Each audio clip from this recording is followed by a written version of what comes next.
oras na? Oh my goodness, 9:09.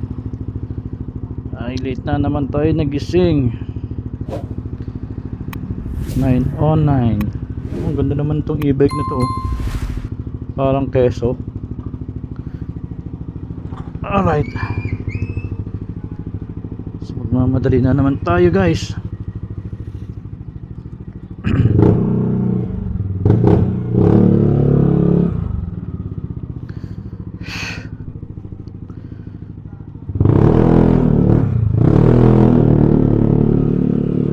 Madali na naman tayo.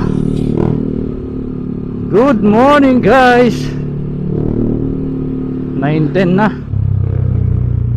9:09 kanina, ngayon 9:10. 9:10. Good morning, good morning, good morning. It's Thursday, mga bossing. Today is January 15. Payday. Sahod na ng mga kinsenas katapusan. Okay, shoutout dun sa nagsabi sa atin na naka-open pipe tayo. Open pipe daw, bawal daw open pipe. Yes, I know na bawal ang open pipe. Ang nakakapagtaka lang dun sa nagsabi, bakit mo nakita na naka-open pipe ako, nag-comment ka lang naman sa video ko. Hindi ko naman pinakita na open pipe yung aking motor. And correction, FYI go mga boss, hindi tayo naka-open pipe. Akala nyo lang malakas yung ating tambucho sa video, no? Kasi yung sagap ng microphone ko talagang malakas. So kaya nagmumukhang open pipe yung ating tambucho. Pero FYI lang po, hindi po ako naka-open pipe.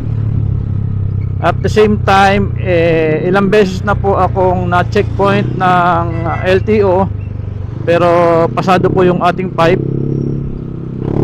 At nakapag-register din po ako using this pipe. At hindi naman po ako nagka-problema sa LTO. Alright? So dun sa nagsabi na bawal open pipe, yes, tama naman po yun. Mabuti at aware ka na bawal ang open pipe. Hopefully hindi ka isa sa mga gumagamit ng open pipe. Joke lang, guys. So yun, gusto ko lang i-clear, hindi po ako naka-open pipe. Medyo maingay lang pakinggan dito sa ating video kasi yung sagap ng microphone nga po is malakas. Okay, so shoutout sa iyo, bossing. Hindi ko na nakuha yung pangalan. Alam mo na kung sino ka, kung nanonood ka ngayon, kung ikaw yung nag-comment sa aking comment section sa YouTube regarding open pipe. So yun po, hindi po ako naka-open pipe. Alright, let's go. Ang oras natin 9:12. It's Thursday, this January 15. Alright, so kalahati na po mga bossing ang nababawas sa ating buwan ng January. Ang bilis ng panahon. So daming checkpoint na naman dito. So samahan nyo ako mga boss muli sa aking biyahe papuntang trabaho. Siyempre daily ride, daily work. Yan, daily vlog. Advance po itong aking panel clock. Sa aking phone kasi is 9:08 pa lang. Dito na ako San Pedro, stoplight. So stop din tayo.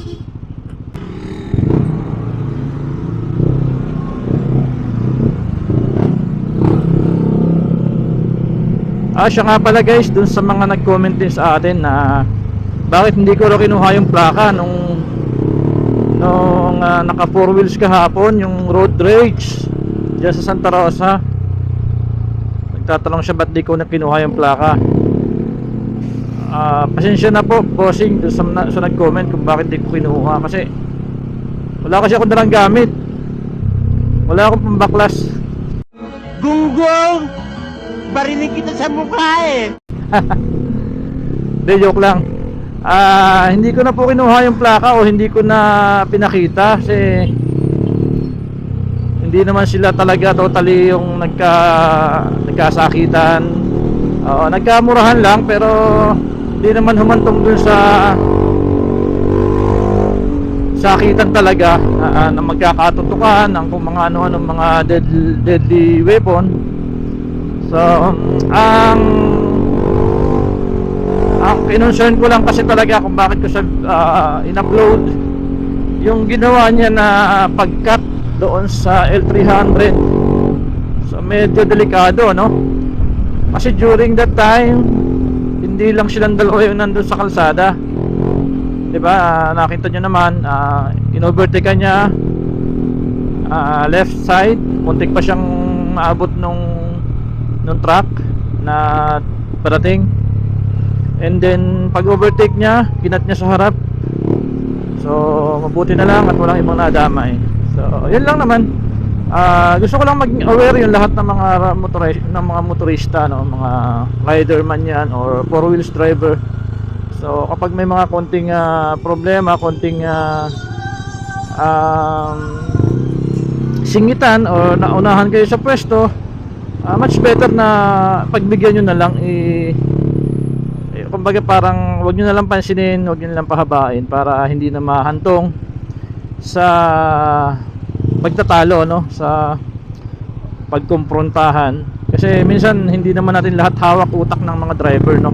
Mayroon yung iba dyan, depression, dumadaan. Yung iba dyan, stress. So mabilis mabugnot, mabilis magalit. So kapag mga ganon ang maka-encounter mo o maka-encounter ng kung sino man yung nag-provoke, so possible mahantong sa hindi magandang pangyayari, di ba? So buti na lang yung driver ng L300, so medyo chill na chill siya, no? At talagang kumbaga parang hindi ko makita sa mukha niya na ano siya, palaaway or masasangkot sa gulo. So ayan, no? Yun nga lang ang mali talaga nung four wheels doon. Nung nakakotse is binabaan pa niya, diba? So which is wala na tayo doon kasi sila naman yun, pero yung ginawa niyang pagkat na pwedeng ikapahamak pa ng ibang driver, ibang motorista. Alright, so doon sa nag-comment, mali yun nga po, hindi ko na inano yung kanyang plaka dahil hindi naman sila ganun ka hindi naman ganun kagrabe yung nangyari. Alright, for awareness lang kaya ako nag-upload. At saka sana isipin nyo, napakahigpit ng LTO ngayon, diba? So konting talagang mabidyuhan ka, so pwede kang masuspend yung lisensya mo, pwede kang mawalan ng lisensya, depende sa yung action ginawa, no? So kasi yung lisensya naman natin hindi naman to sa atin, kumbaga parang paggamit lang to sa atin, pero kailangan gamitin natin to sa tama.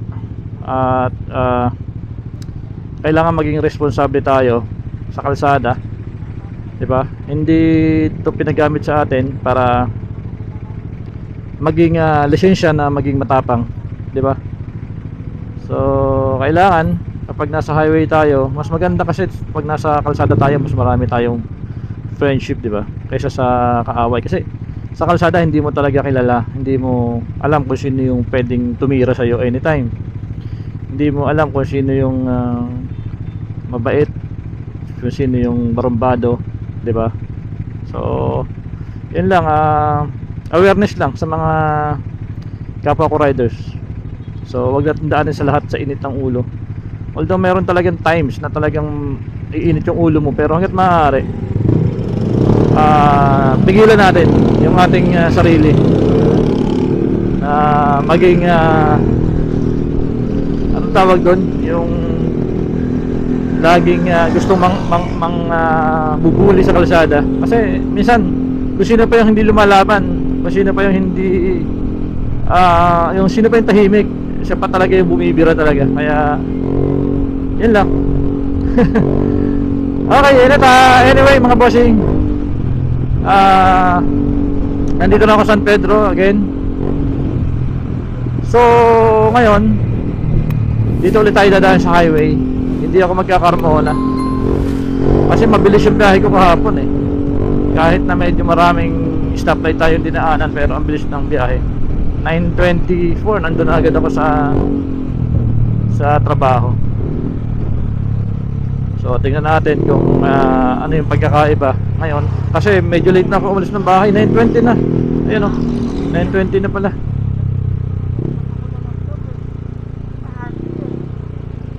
Kung medyo langanin pala yung ating alis talaga, no? Pero okay lang, 11 pa naman yung time in ko. Nasanay lang ako na umaalis ako ng 8:30 or 8:20. Kasi ako po, hindi naman ako nagpapatakbo talaga ng mabilis. Maliban na lang kung talagang naghahabol ako ng oras. Kasi ayaw kong malate. Ayaw kong magkaroon ng kahit isang late, no? So almost 14 years na ako sa company, pero never been late, never been absent.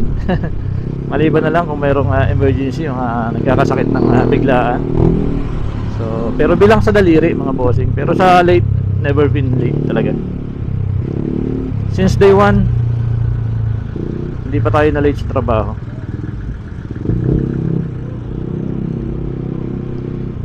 So malaking bagay guys kapag nakaka-perfect ng attendance, no?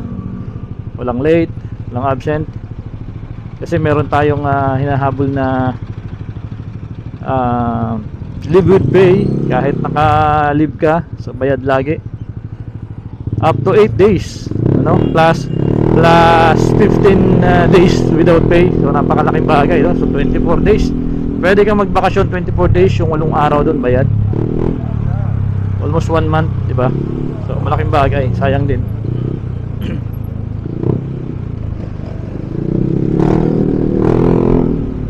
Alright, so nandito na ako sa San Pedro nga pala.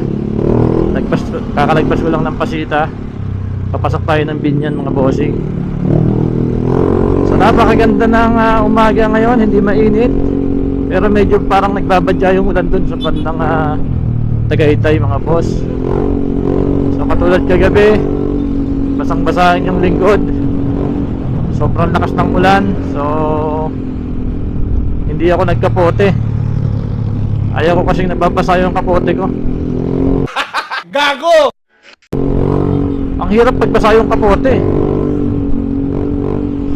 Patutuyuin na naman. Tapos titiklopin na naman. So yun, hindi na ako nagkapote kagabi.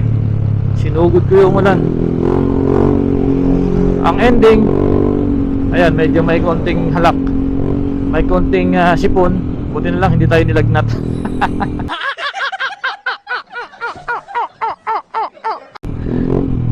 Ay nako, buhay nga naman. O, dito na tayo sa Kanlalay.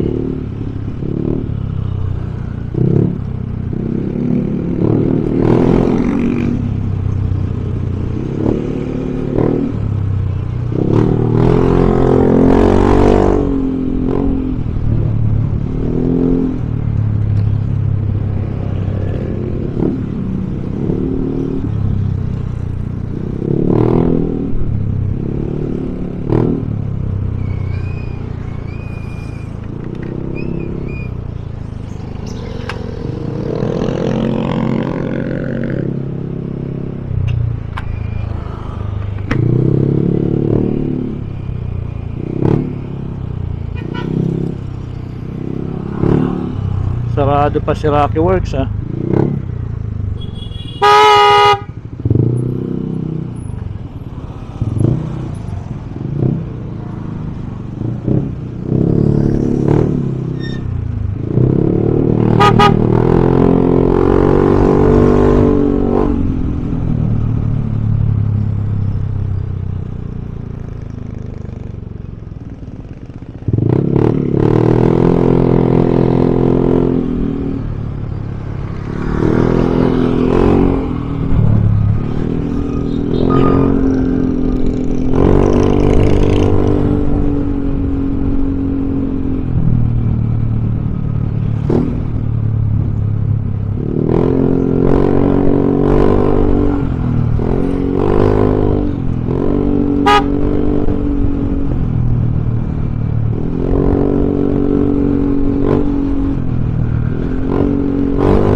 Walang plate number si tropa.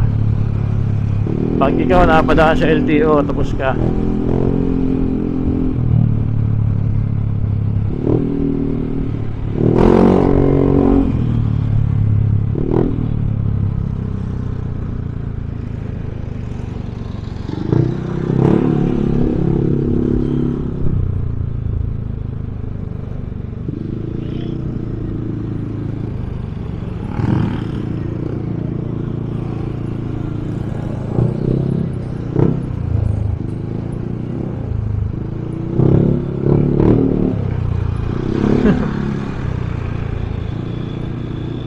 Sige, singit.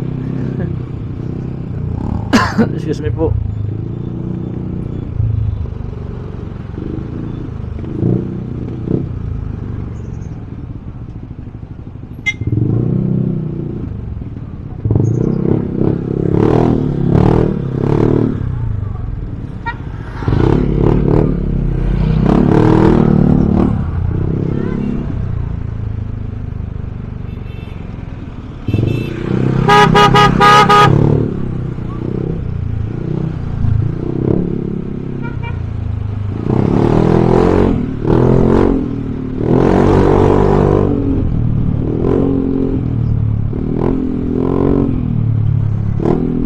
Olivares, Barangay San Vicente.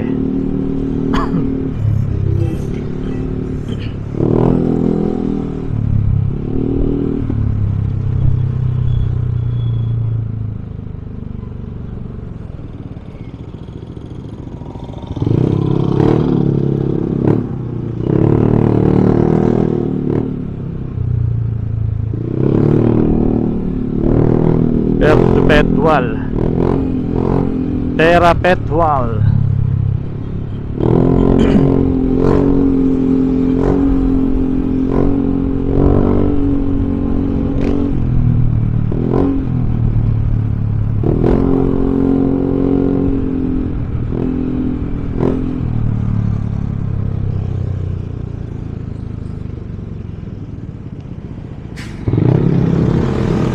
Ano nangyari kay tropa? Naka-stop na siya doon.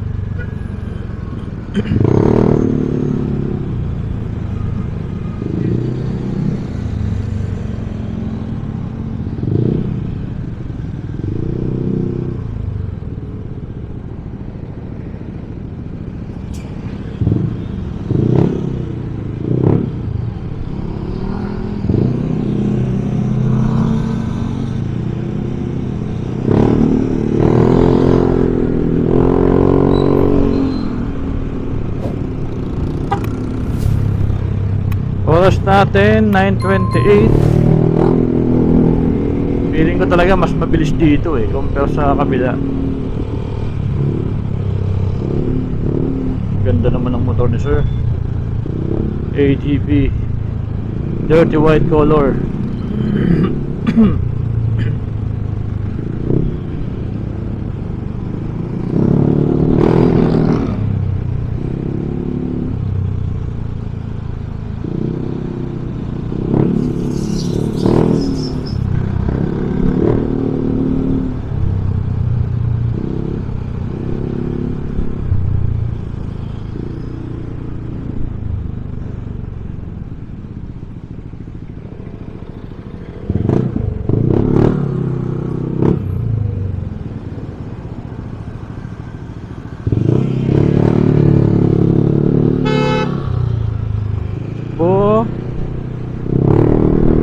Magaling.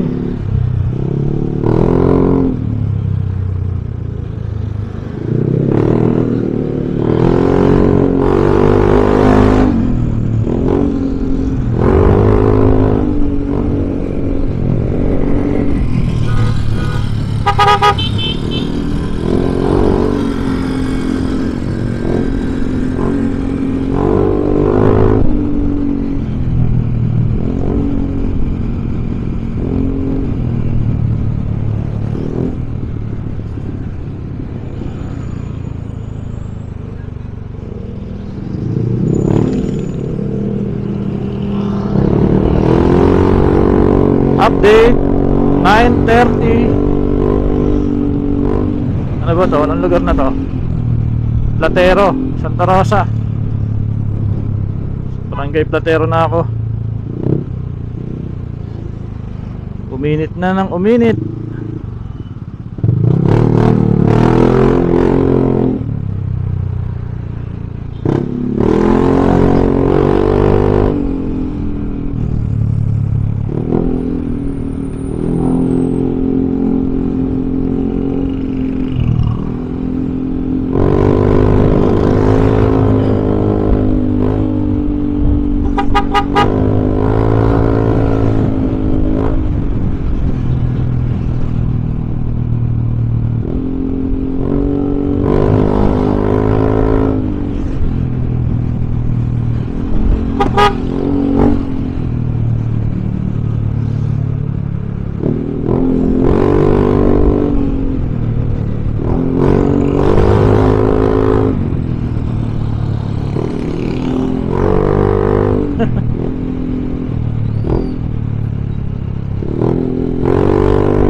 Ang bilis nga naman ng Honda Beat na yan. Kaliit-liit eh.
Wow, lechon.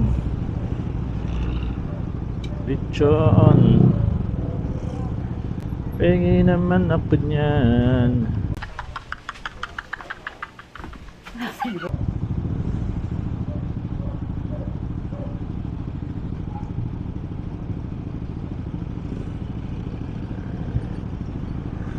Friday's Lechon House. Delivery pala, sir.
Barangay Makabling, Santa Rosa.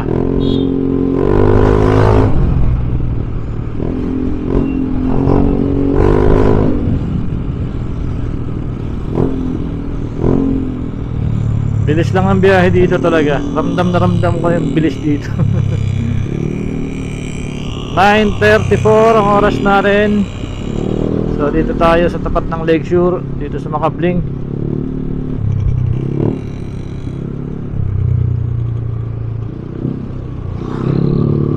National Road.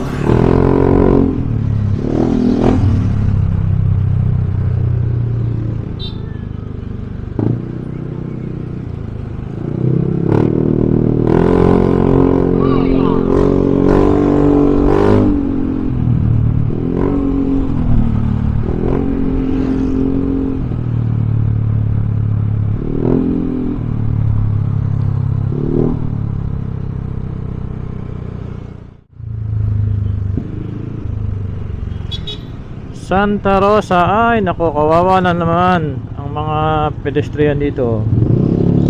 Ginawa ng parking ang bangketa. Ito pa oh. Ayan oh, tricycle ginawa. Grabe naman mga tao dito. Walang ka-disiplina.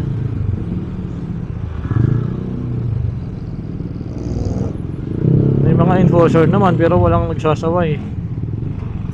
O ito hinarangan oh. Kalsada ginagawang parking. Ito yung lugar talaga na walang sistema ang gobyerno. Etong lugar na to, Balibago. Oh, Balibago Tagaytay Road. Pumunta kayo dito mga taga munisipyo, tingnan niyo yung sistema ninyo dito. Walang kakwenta-kwenta. Imbis na maluwag ang kalsada dito sa lugar na to, mas lalong nagiging masikip dahil ayan oh, nagkaroon ng widening para maging garahe ng mga, para magkaroon ng parking yung kanilang mga constituent. Hindi talaga para sa motorista yung kanilang ginawang widening dito. Para sa business at saka para sa mga personal parking area. Grabe. Samantalang national road to guys. Oh. Public road to. Pabor na pabor sa mga businessman. Lumaki yung kanilang espasyo. Ito, tingnan nyo to. Obstruction. Napakarami guys, tingnan mo. Diba? Para sana sa mga ano na yun eh. Sa mga naglalakad yung katulad ni ate oh. O diba? Para na sana sa kanila yan.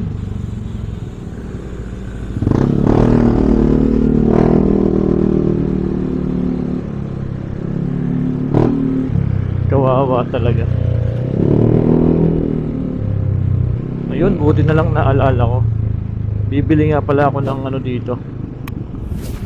Ayan dito oh, pasalubong. Ayan, buti maluwag. Makakuha tayo ng maluwag na pwesto. Ouch!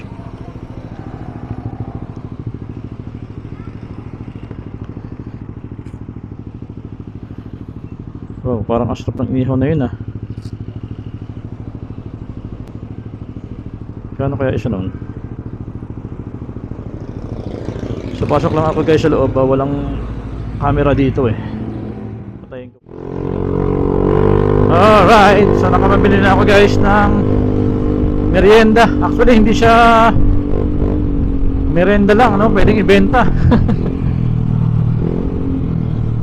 Pwedeng business. 200, magkano lang ba yun? 233 pesos. Ang dami ko nang nabili. Sulit na sulit talaga, panalo.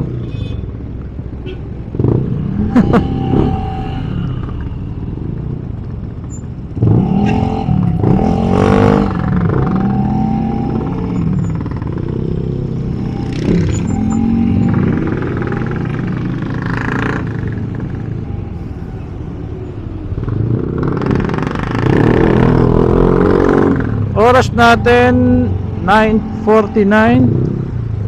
Pero nandito na ako sa anong lugar na ba to?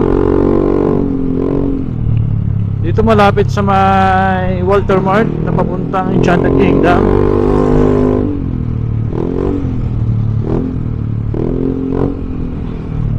Ayan oh. Ito papuntang Enchanted Kingdom.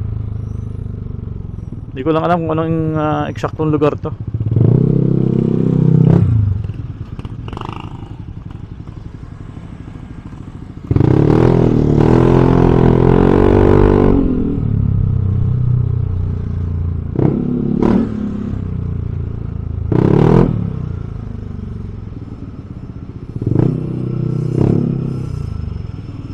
Ano ba lugar to? Wala man lang nakalagay na address dun sa mga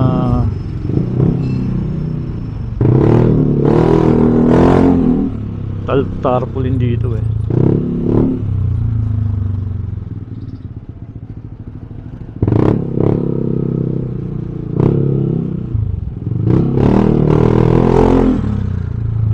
sa gitna.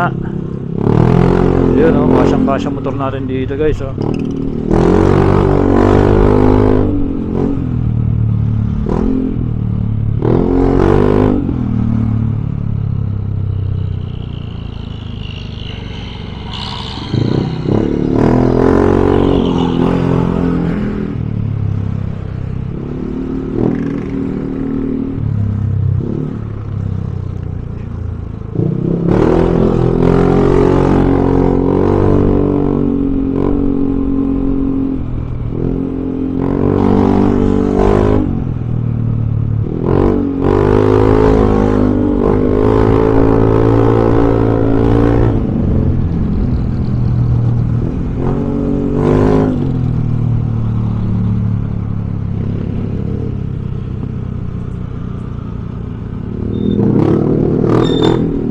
Loko to ah.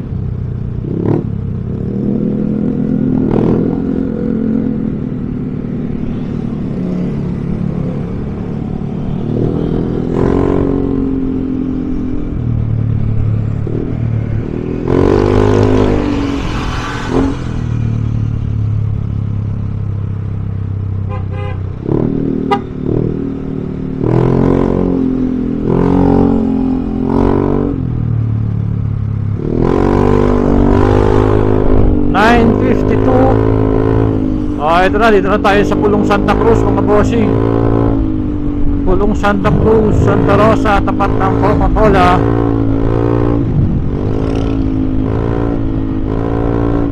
Dito maraming operation kahapon ng LTO. Maraming nahuli. LTO pala yun, walang Diyo.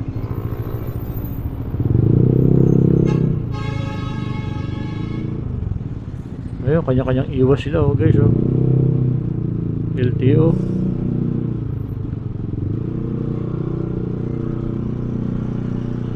Ayan o. Ang daming hinuhuli o. Huli ka Balbon. Nako, malaki-laki ang magiging babayaran na ito o. Walang helmet, nagtutulak. Patay tayo dyan. Daming LTO, kabilaan guys.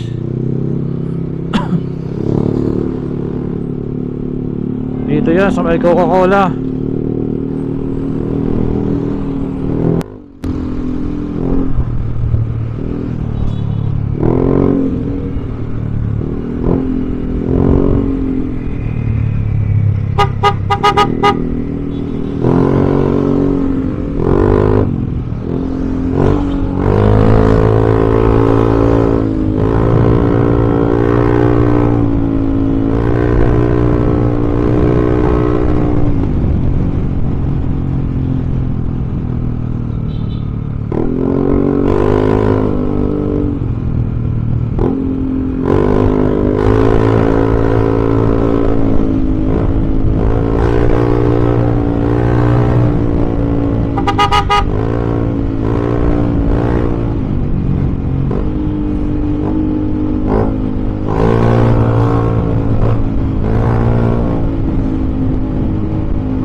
Wow, Honda RS.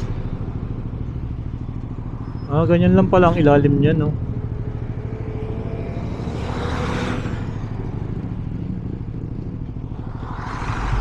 Ganyan pala ang ilalim ng HRV. Naka-hydraulic na rin siya, na suspension. Tapos mayroong siyang support.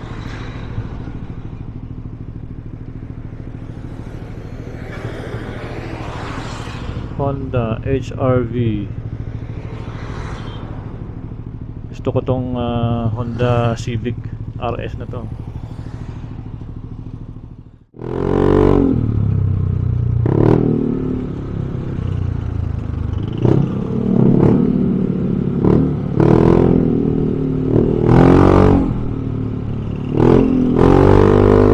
Haba.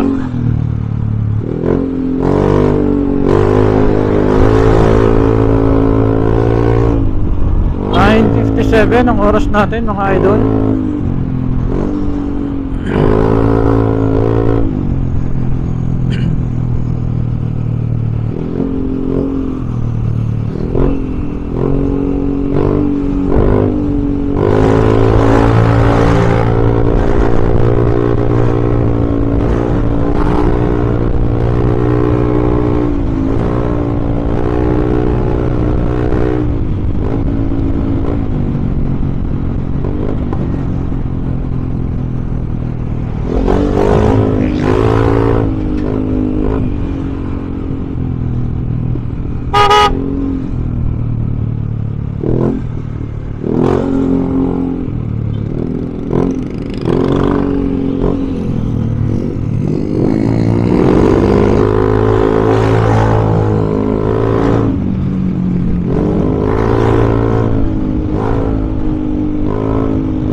Dito tayo daan sa loob para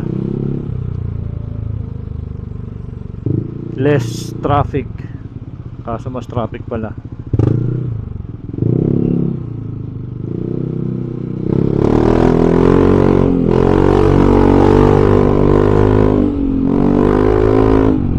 Sakto lang kasi naka red light pa.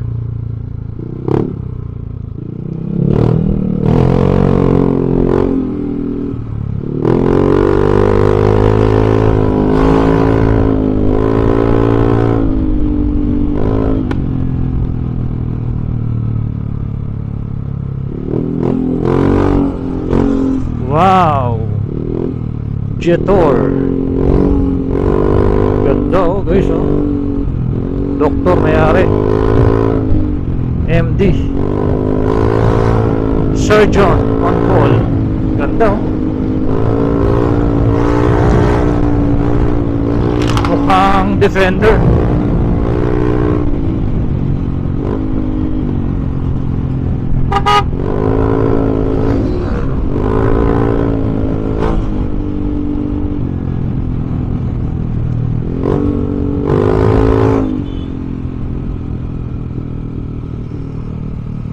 So dito ulit tayo daan sa shortcut mga bossing. Medyo mahaba pa yung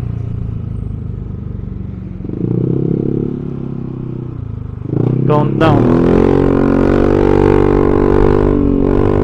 So ganyan ang ginagawa ko para hindi tayo makantay ng matagal sa red light. So hindi naman po yun bawal doon. Talagang nagkaroon ng mga slot, mga U-turn slot para sa mga nagmamadali katulad ko. Kanina medyo nag-ano tayo, no? Naglalaylo-laylo tayo kanina kasi maaga pa, pero ngayon madaling-madali naman na tayo. Tawid, ma'am.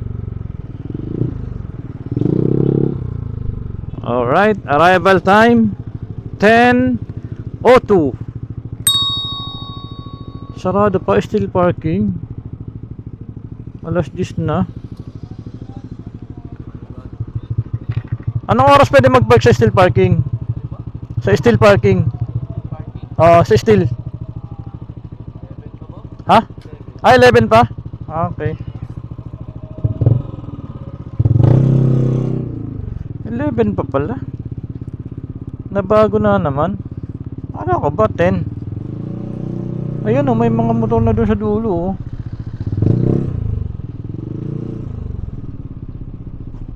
Sabi ng gwardiya nung nakaraan dito 10.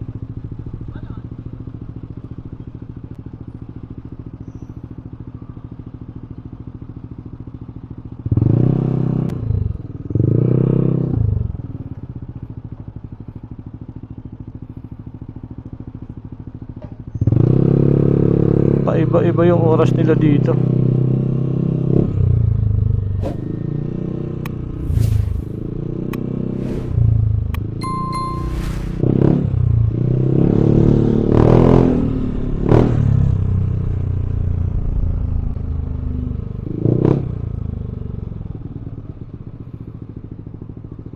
No choice tuloy tayo.